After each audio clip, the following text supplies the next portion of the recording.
morning and welcome to the Mindfulness Broadcast. I want to share, let me back up. If we have not met, although I'm looking at everybody's name here, I think we have. I'm Tiffany with Empower Coaching and Training. And we do this every Friday, which is so lovely. And we didn't do it last Friday because of Juneteenth, and we're not going to do it next Friday because of the holiday for 4th of July. So just a note to you, July 3rd, we will not be here for the Mindfulness Broadcast. I will be out camping somewhere is what I'm going to be doing. So, okay, welcome. Let's get started. Today, I want to talk about failure. I'm just going to do a little snippet, but also invite you to come join us for some deeper work on that. So one, I'm moved to bring this because of my own life, because of my own failures and things that I stumble over. I've had 2 weeks of kind of feeling like I keep running into roadblocks. And so I've been doing some of my own work, which always then influences the practices I bring forward and share. And so the next Rewired podcast, which should come out today, is not going to come out today. Will probably come out early next week, is on the neuroscience of failure and failing forward. So how to do that. So I was inspired to bring some research forward from that this morning as we talk, but also want to prime you if this speaks to you. There will be a podcast coming out on it, and there will also be next month's Mindful MasterClass will be focused on failing forward as well. So that's always the third Wednesday of every month from 8 to 8:30 a.m. Pacific Standard Time. Today, what I want to talk about is some 2025 systemic research that found this growing evidence that daily resiliency practice is directly linked to the well-being of both youth and adults. So that is not a big surprise. I think you all keep showing up to this. You have year after year. And so I know you know that, but we now have solid evidence across many. Systemic research means that they've looked at many research models and practices and continue to find the same pattern. But what spoke to me, and it's again not a huge surprise, but just this underlining of it, that what they found in that research is that it's really shifted. The research has shifted from viewing resiliency work as important to a response to trauma.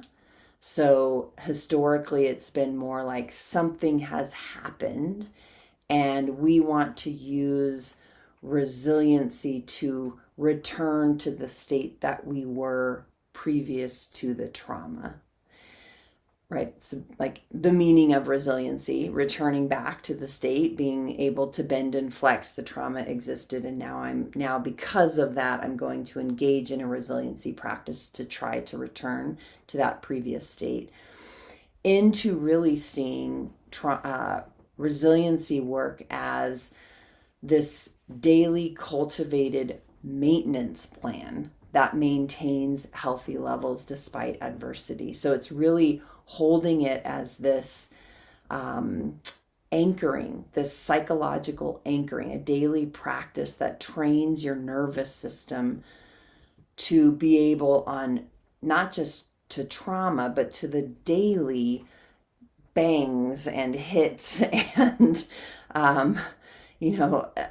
things that we experience, so that as we're building it in as a daily psychological anchor for us, it's not just about being able to return us to a state based on trauma. It's that it's building this system that anchors us in ability to grow and move forward and constantly be bouncing back from these daily hits so that a big hit doesn't sink us back so much. So I hope that makes sense. But it just spoke to me about how, as we learn more about the brain and more about our ability to practice neuroplasticity, this ability to come into a daily practice, daily-ish practice, and build a brain for life, not for some big traumatic event that happened to us, which is also really important, but just to the daily beat ups of life that we get to keep us in this more kind of forward moving state. That I really loved. To me, it means the way that I'm training my brain is to experience the best every day. Every day that I'm continuing to build resiliency and move forward every day, to a hard statement I get, to hard feedback I get, to I'm prepping myself for what life is inevitably bringing my way to continue to grow and to be resilient. So I hope that speaks to you as well. We're going to use our practice this morning to build that psychological stability for us, that daily practice that keeps us resilient to everyday life. So with that, you can close your eyes or you can take a soft gaze. And just find your breath this morning and settle in.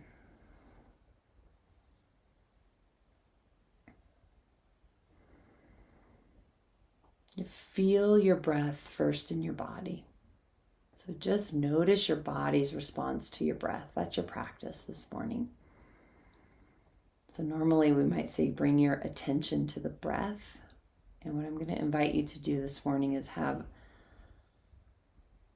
an awareness of your body's attention to the breath.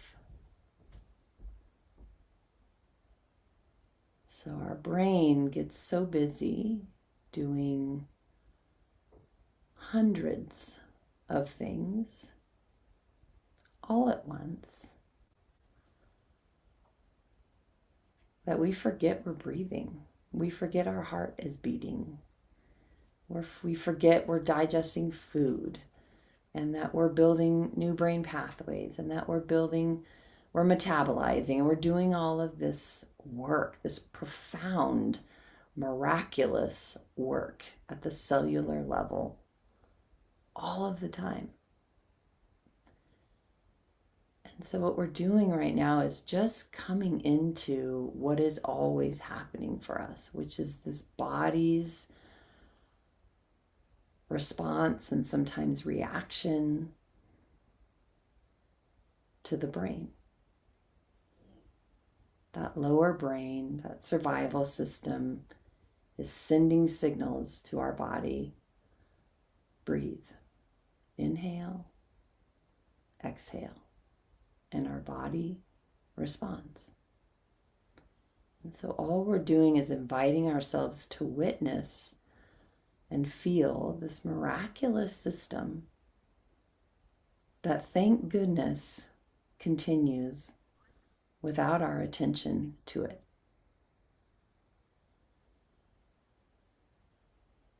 If you're ever looking or needing something to be grateful for, it's this right here.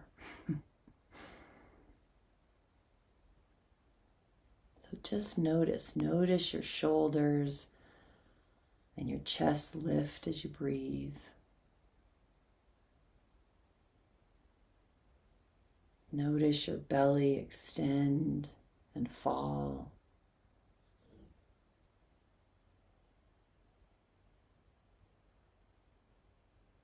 Notice the stretching of the ribs.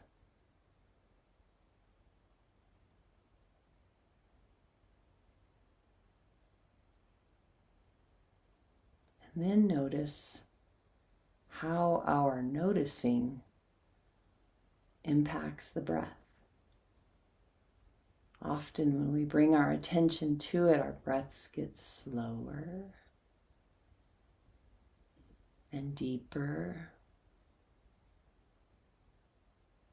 And our body responds to that too. We might feel our shoulders relax. Yeah, well, that'll keep them from breaking and then let all of them grow out. Yeah. It's like I just.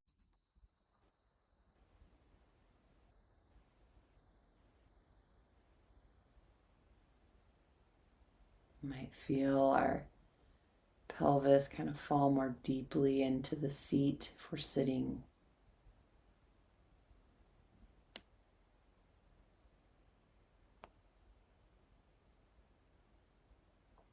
Might feel a lightness come across the face. a release. I will sometimes find I'm holding my face in this position. My forehead is kind of tense, and I didn't even know it. So the deeper I breathe, the more that just releases.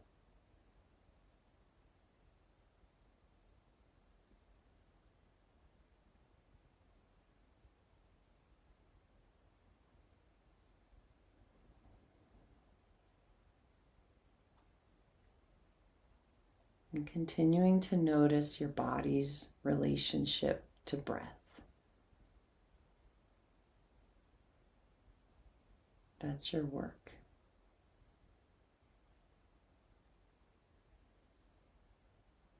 And your brain might get in there and get busy and throw a distraction or throw some things in front of you that you might be needing to do or think about. And all you do is notice it.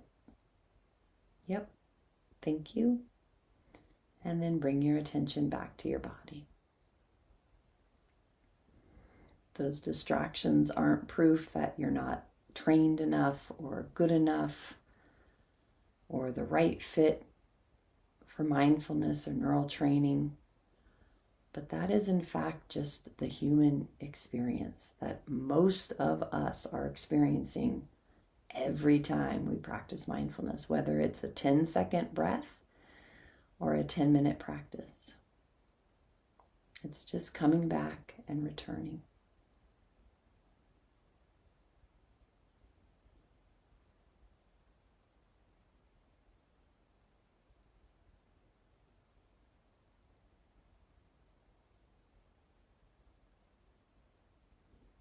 Noticing what's happening in your hands as you focus on your breath.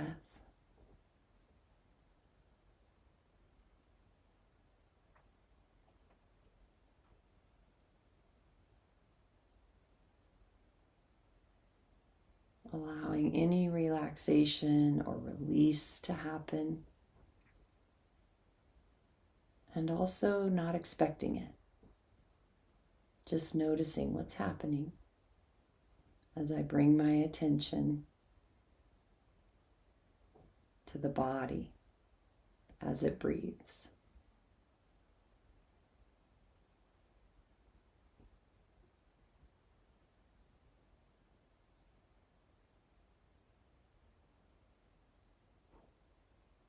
Might activate your listening. Does my breath have a sound when I really listen in to it? As I allow it to go deeper, does it sound different? Do I hear it?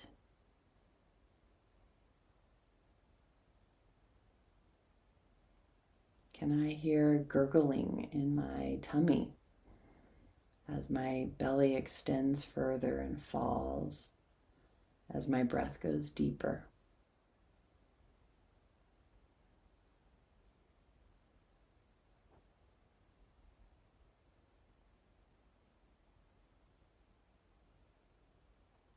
Do I hear clicks and snaps from my joints as they release?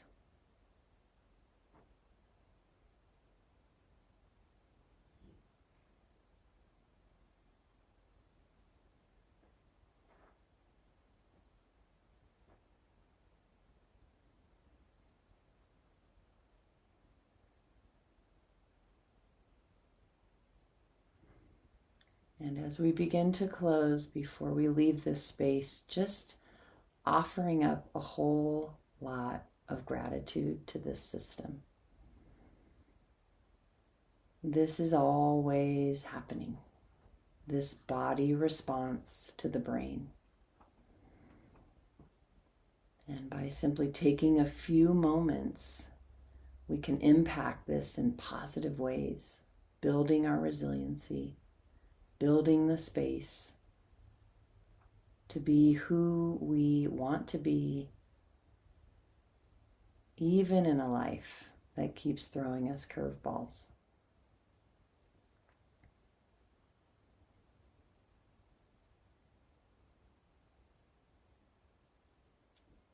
And then when you're ready, we'll slowly open our eyes, come back together.